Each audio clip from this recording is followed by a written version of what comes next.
Hello dear student, आप सभी का एक बार फिर स्वागत करते हैं अपने इस यूट्यूब चैनल पे। आज के इस वीडियो में क्लास 10 सामाजिक विज्ञान के लिए हम लोग 5 very very most important question करने वाले हैं। ये पांचों क्वेश्चन लगातार 3 से 4 साल से पूछे जा रहे हैं और वेरी वेरी मोस्ट इंपोर्टेंट पांचों प्रश्न होने वाला है। यदि आपने बस इन पांचों प्रश्नों को कवर कर लिया तो यहाँ से आपका कम से कम 24 नंबर फिक्स हो जाएगा। और ये प्रश्न 4 नंबर वाले भी हैं और 6 नंबर वाले भी है, लॉन्ग भी है और शॉर्ट भी है। तो आपको कुछ नहीं करना, बस इस वीडियो को मात्र 15 मिनट देखना है बाबू। ये 15 मिनट यदि आपने देख लिया तो यहाँ से आपका कम से कम 24 नंबर पक्का हो जाएगा, 100% है। आप देख सकते हैं जो पहला प्रश्न मैंने लिया है 2024, 2023, 2022, 2020 में पूछा जा चुका है और इतना इंपॉर्टेंट है, इतना इंपॉर्टेंट है 2025 एग्जाम में इसको आना तय है 100% लोग। ठीक है, तो चलिए वीडियो को स्टार्ट करते हैं और हम पांचों प्रश्नों का निपटारा एक कदम आसानी पूर्वक कर देते हैं। ठीक है, यदि आप हमारे चैनल पहली बार आए तो चैनल को सब्सक्राइब कीजिएगा, वीडियो को लाइक और एक प्यारा सा कमेंट जरूर कीजिएगा। यदि आप एक कमेंट और एक सब्सक्राइब और प्यारा सा कमेंट करेंगे बाबू, तो इस तरह मैं सभी सब्जेक्ट का मोस्ट वांटेड क्वेश्चन आपको करा दूंगा। ठीक है, तो चलिए सबसे पहला प्रश्न हम क्या है कि प्रौद्योगिकी और आर्थिक विकास के कारण, प्रौद्योगिकी और आर्थिक विकास के कारण संसाधनों का अधिक उपयोग कैसे हुआ। ठीक है, प्रश्न 2025 में आउट हो गया है, 2025 का आउट क्वेश्चन हो गया है। ठीक है, 2025 में प्रश्न छपेगा 100% है। ठीक है, तो एक एक प्रश्न का आप स्क्रीनशॉट ले लीजिएगा और अपने कॉपी पे लिखकर इसको तैयार कर लीजिएगा। ठीक है, तो चलिए इसका उत्तर क्या लिखना है, ध्यान से लिखना है कि प्रौद्योगिकी और आर्थिक विकास ने संसाधनों के अधिक उपयोग का रास्ता खोला है। ठीक है, जो प्रौद्योगिकी और आर्थिक विकास ने संसाधनों के लिए संसाधनों के अधिक उपयोग का रास्ता खोला है। प्रौद्योगिकी के विकास ने संसाधनों का अधिक दोहन किया है। क्या किया है? दोहन, तथा आर्थिक विकास के लिए अधिक से अधिक संसाधनों का आवश्यकता हुई है। ठीक है, जो प्रौद्योगिकी विकास है वो इसके लिए क्या हुआ, संसाधनों का अधिक दोहन किया गया तथा आर्थिक विकास के लिए अधिक से अधिक संसाधनों की आवश्यकता हुई है। ठीक है, फिर अब क्या लिखना है इसमें लिखना है कि संसाधनों का अधिक उपयोग बिना प्रौद्योगिकी के विकास के संभव नहीं था। ठीक है, संसाधनों का अधिक उपयोग के बिना प्रौद्योगिकी के विकास के संभव नहीं था तथा जितना अधिक संसाधनों का दोहन किया जाएगा उतना ही आर्थिक विकास होगा। ठीक है, तो बस इस प्रश्न का मात्र इतना ही उत्तर लिखना था और ये प्रश्न आपको एग्जाम में 4 नंबर का पूछेगा, 100% है, 4 नंबर में छप जाएगा प्रश्न। ठीक है, तो इस प्रश्न को आप जरूर से जरूर तैयार कर लीजिएगा और आप इसे आराम से स्क्रीनशॉट ले लीजिए और इसको तैयार कर लीजिएगा। ठीक है, चलिए इसे स्क्रीनशॉट आप ले लीजिए। मैं एक एक प्रश्न का स्क्रीनशॉट देने का मौका जरूर दूंगा, तो आप उसका जरूर क्या कीजिएगा, स्क्रीनशॉट ले लीजिएगा। ठीक है, अब हम बढ़ते हैं इसके अगले वाले प्रश्न को। अगला प्रश्न, दूसरा प्रश्न वेरी वेरी मोस्ट इंपोर्टेंट प्रश्न है, उपभोक्ता के कुछ अधिकारों को बताइए और प्रत्येक अधिकार पर कुछ पंक्तियां लिखिए। Very very most important question है और ये 2025 का आउट क्वेश्चन हो गया है। ये 2025 क्या है, आउट क्वेश्चन हो गया है, 100% 2025 में छपेगा कि उपभोक्ता के कुछ अधिकारों को बताइए और प्रत्येक अधिकार पर कुछ पंक्तियां लिखिए। ठीक है, तो चलिए इसका उत्तर कैसे एकदम बता देते हैं हम। तो अब आप लोग इसका उत्तर देखिए। उत्तर क्या लिखना है कि उपभोक्ता सुरक्षा अधिनियम 1986 उपभोक्ताओं के अधिकारों की सुरक्षा का बहुत महत्वपूर्ण कानून उपाय है। ठीक है, उपभोक्ता सुरक्षा अधिनियम 1986 उपभोक्ताओं के अधिकारों की सुरक्षा का बहुत महत्वपूर्ण कानून उपाय है। ठीक है, इसमें निहित कुछ महत्वपूर्ण उपभोक्ता अधिकार निम्नलिखित है। ठीक ना, इसमें निहित कुछ महत्वपूर्ण उपभोक्ता अधिकार निम्नलिखित है। क्या है वो ध्यान समझिएगा। ठीक है, इसमें आप लिखना है, आपको पहला लिखना है कम मापना और तौलना। ठीक है, कम मापना और तौलना पहला से क्या है, पहला काम है। ठीक है, ध्यान समझिएगा, कम मापना और तौलना, ये पहले आपको हेड लगा लेना है, फिर आपको ब्लैक पेन से हेड लगाकर इस तरह का बना देना है। ठीक है, अब इसमें लिखना है कि बहुत से चालाक व लालची दुकानदार ग्राहकों को विभिन्न प्रकार की चीजें कम मापकर या तौलकर उपभोक्ता का शोषण करते हैं। ठीक है, आपको पहला चीज लिखना था इसमें कि कम मापना और तौलना। ठीक है, इसमें क्या लिखना था कि बहुत से चालाक व लालची दुकानदार ग्राहकों को विभिन्न प्रकार की चीजों कम मापकर या तौलकर उपभोक्ता का शोषण करते हैं। पहला चीज हो गया। ठीक है, दूसरा पूछना है घटिया या गलत जानकारी।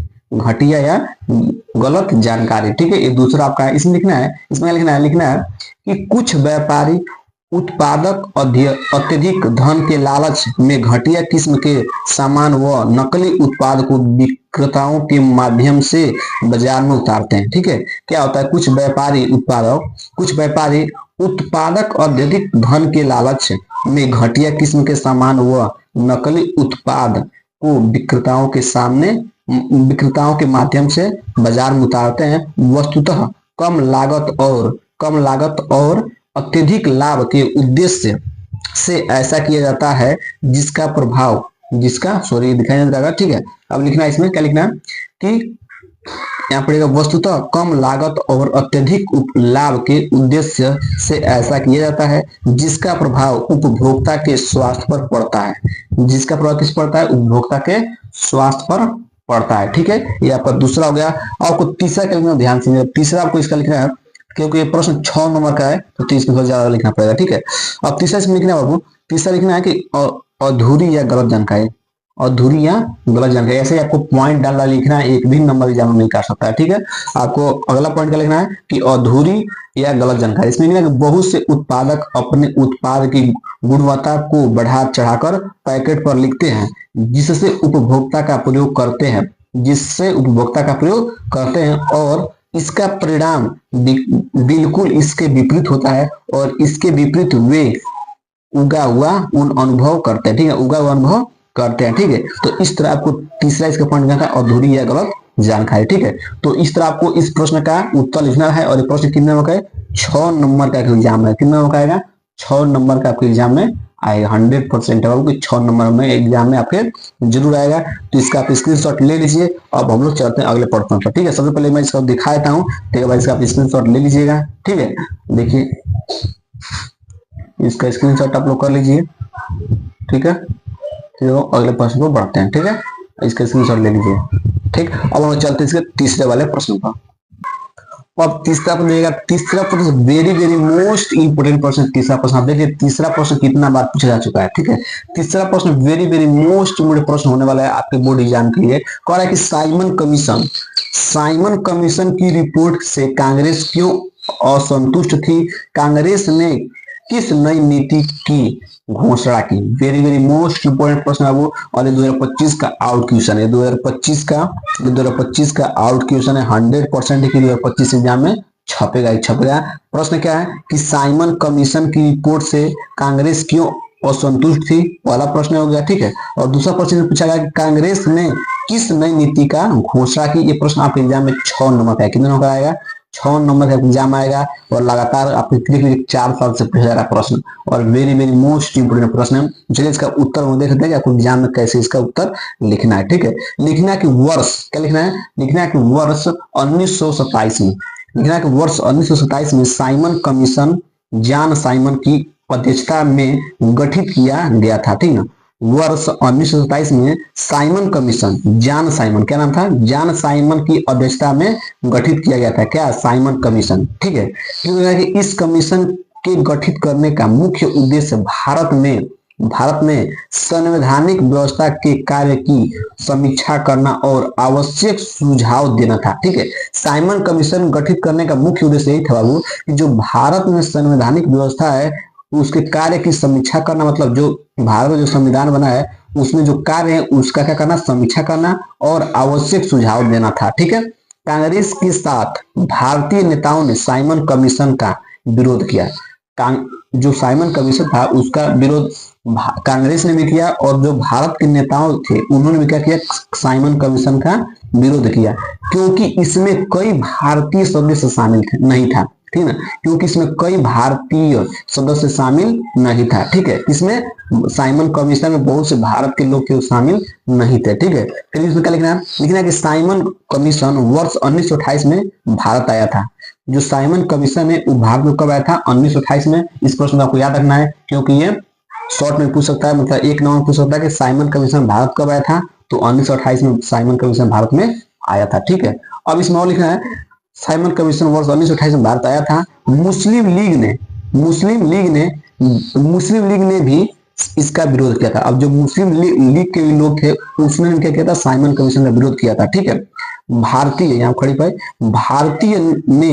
भारतीय नेताओं का मानना था कि भारतीयों के भविष्य का फैसला करने का अधिकार केवल भारतीयों के हाथों में सुरक्षित है। ठीक ना, जो भारतीय, देखिए ध्यान से यहाँ पर कि भारतीय नेताओं का मानना था कि भारतीयों के भविष्य का फैसला करने का अधिकार केवल भारतीयों के हाथों में सुरक्षित है। ठीक है, तो इस प्रश्न का उत्तर लिखना था। अब चाहे इस प्रश्न का स्क्रीनशॉट ले लीजिए और इसको कॉपी में अपने लिख लीजिएगा। ठीक है, ये इंपॉर्टेंट प्रश्न है और वेरी वेरी मोस्ट इंपोर्टेंट प्रश्न है, तो इसका स्क्रीनशॉट आप लोग ले लीजिए। अब हम लोग बढ़ते हैं इसके अगले वाले प्रश्न पर। अगला प्रश्न क्या है, ध्यान समझिएगा। अगला प्रश्न चौथा प्रश्न है कि बहुउद्देशीय नदी। अगला प्रश्न क्या है कि बहुउद्देशीय नदी घाटी परियोजना से आप क्या समझते हैं, और ये वेरी वेरी मोस्ट इंपोर्टेंट प्रश्न है, ये भी वेरी वेरी मोस्ट इंपोर्टेंट। इसको कर लीजिए और इसका वो तैयार करवाना है 2025 एग्जाम के लिए। ठीक है, आउट क्वेश्चन 2025 का। ठीक है, प्रश्न क्या है कि बहुउद्देशीय नदी घाटी परियोजनाओं से आप क्या समझते हैं। ठीक है, ये आपका प्रश्न है। अब इसका उत्तर लिखना है कि जिन नदी घाटी परियोजनाओं के द्वारा एक साथ अनेक उद्देश्यों की पूर्ति होती है, ठीक है, उन्हें बहुउद्देशीय नदी घाटी का परियोजना कहा जाता है। ध्यान समझिएगा क्या करना है, लिखना कि जिन नदी घाटी परियोजना के द्वारा एक साथ अनेक उद्देश्यों की पूर्ति होती है, उन्हें बहुउद्देशीय नदी घाटी का परियोजनाएं कहा जाता है। भारत के प्रथम प्रधानमंत्री थे, कौन थे, पंडित जवाहरलाल नेहरू ने इन्हें आधुनिक भारत के मंदिर की संज्ञा दी थी। ठीक है, जो भारत के प्रथम प्रधानमंत्री थे, क्या नाम था उनका, पंडित जवाहरलाल नेहरू थे। उन्होंने क्या किया, इसको क्या किया, मंदिर की संज्ञा दी थी। ठीक है ना, क्योंकि इनके द्वारा देश के स्वर्णिम ठीक है विकास के रूपरेखा तैयार की जा सकती है। स्वतंत्रता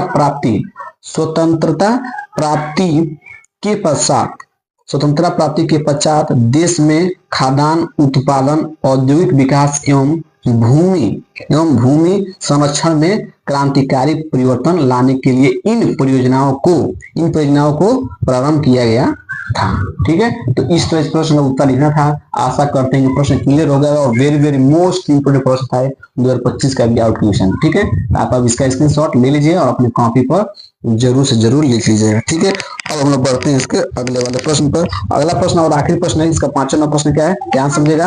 अगला प्रश्न क्या है, ध्यान समझिएगा इसको। ठीक है, अगला प्रश्न है कि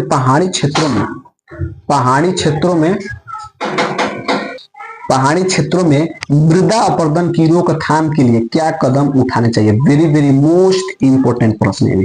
ठीक है, आप उठाकर पिछले साल का पेपर देख लीजिए, 21 साल से पूछा जा रहा है प्रश्न। ठीक है, 2025 का भी आउट क्वेश्चन है कि पहाड़ी क्षेत्रों में मृदा अपरदन की रोकथाम के लिए क्या कदम उठाने चाहिए। और आपका प्रश्न 4 नंबर में आएगा। कितना नंबर आएगा, 4 नंबर में आएगा। 100% बहुत कम लिखना है इसमें। ठीक है, तो आपको लिखना है कि पहाड़ी अथवा पर्वतीय क्षेत्रों में मृदा अपरदन को रोकने के लिए निम्नलिखित कदम उठाए जा सकते हैं। ठीक है, पहाड़ी अथवा पर्वतीय क्षेत्रों में मृदा अपरदन को रोकने के लिए निम्नलिखित कदम उठाए जा सकते हैं। ठीक है, पहला क्या है, पहला है समुच्च कृषि को अपनाकर। ठीक ना, समुच्च कृषि को अपनाकर पहला पॉइंट। दूसरा लिखना है कि सोपानी खेती का बढ़ावा देकर, सोपानी खेती होती है। ठीक है, सोपानी खेती का बढ़ावा देकर, दूसरा पॉइंट हो गया। तीसरा पॉइंट क्या लिखना है, सीढ़ीदार कृषि की पद्धति का प्रचलन।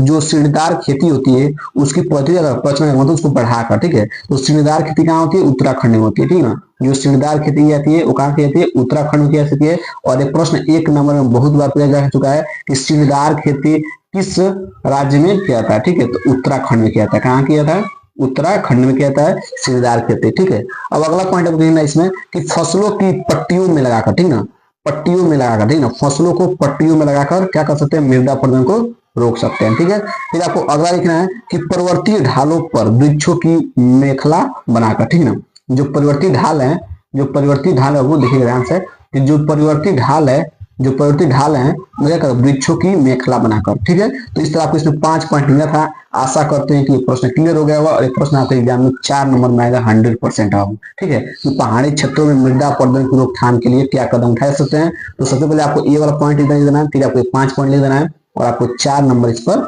मिल जाएगा, ठीक है। आशा करते हैं कि प्रश्न क्लियर हो गया होगा। इसका स्क्रीनशॉट ले लीजिए। यदि आपके पांचों प्रश्न अच्छे लगे होंगे तो वीडियो को लाइक कीजिएगा, चैनल को सब्सक्राइब और प्यारा सा कमेंट जरूर कीजिएगा।